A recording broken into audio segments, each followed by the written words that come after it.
Well, hello again, and welcome to another IY recap video. This week we're recapping week 11 of our 16 verses studies. It's kind of hard to believe that we're already in week 11.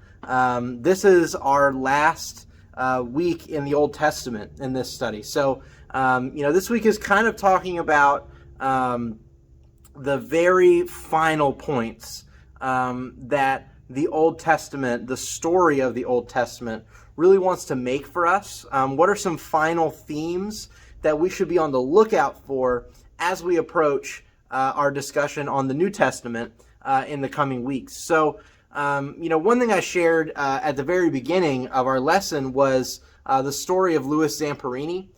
This guy is the subject of the movie and the book Unbroken. His story is just incredible. But he had to endure so much hardship. He was a former U.S. Olympian in 1936. He was flying in a U.S. Air Force bomber during World War II in the Pacific Theater, and his plane was shot down. And him and his buddies had to survive for like 47 days at sea. And then they're finally rescued, but not by American soldiers, by Japanese. And so him and his buddies are sent to a Japanese POW camp where they live for 2 years until the end of the war. And they have to endure the harshest conditions imaginable. But eventually they make it out and they get to tell their story. And the reason I shared that story this last Wednesday was to kind of give you an example of how the Old Testament kind of plays out, where just when you think there can't be any more twists in the story, just when you think things can't get any worse, they almost always do. Right? That when we look at the Old Testament, people are continually falling into sin. Whether it's Adam and Eve or Abraham or, the kings or even just the people of the nation of Israel, they are constantly failing. And we've talked about how in, the other verses that we've looked at, the other passages that we've looked at, God kind of addresses how he's going to deal with sin. He addresses how he's going to deal with death. And here in Isaiah 65, verse 17, we see God talking about what the world is going to look like at the end. What the world is going to look like once those things have been addressed and have been dealt with. And it's this idea of a new heaven and a new earth.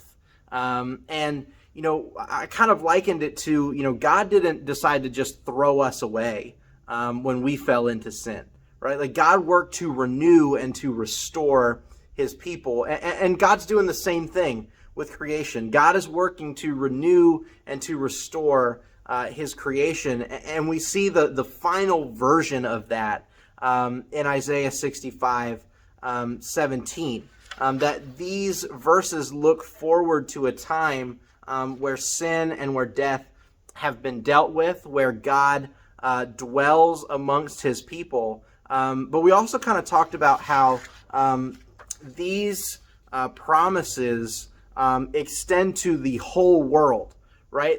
And that shouldn't surprise us because God, all the way back in Genesis, when he's talking to Abraham, says, you and your family are going to be a blessing to the nations.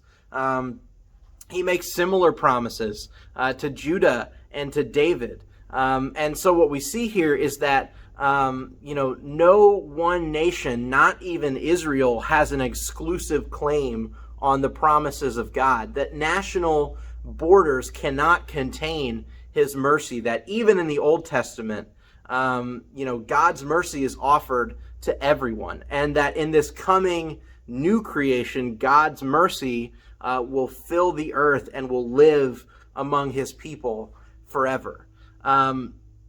However, at this point in the story, we are still looking forward.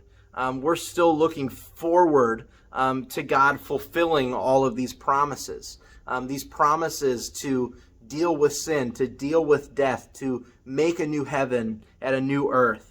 And that those who had heard these prophecies and took them to heart could only wait and see how God was going to fulfill these promises.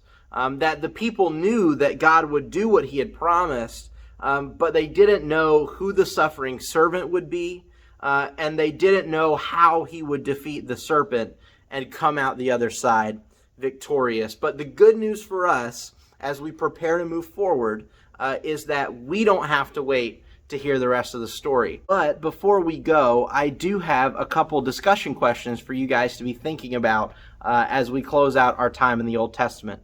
One, is this new heaven and new earth that Isaiah is talking about referring to something that has already happened or something that will happen? Two, how do you guys feel about this idea of a new heaven and a new earth? Like, what thoughts do you have? Maybe what questions do you have?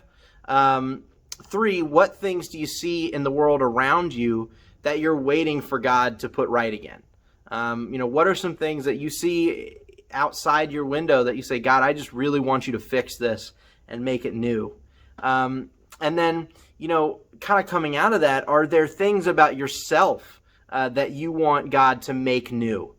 Things about yourself that you are waiting on God to fix, to restore to the way that He intended it. And then, just two kind of thoughts as we close out our time in the Old Testament. What do you like or have you liked about our time in the Old Testament? And is there anything that we've talked about that you have questions about? And two, what kinds of things are you looking forward to discussing as we read through the New Testament? And do you have any questions about how the stuff of the Old Testament applies to the story of the New Testament? So thanks for joining us, and I'll see you next week. Bye.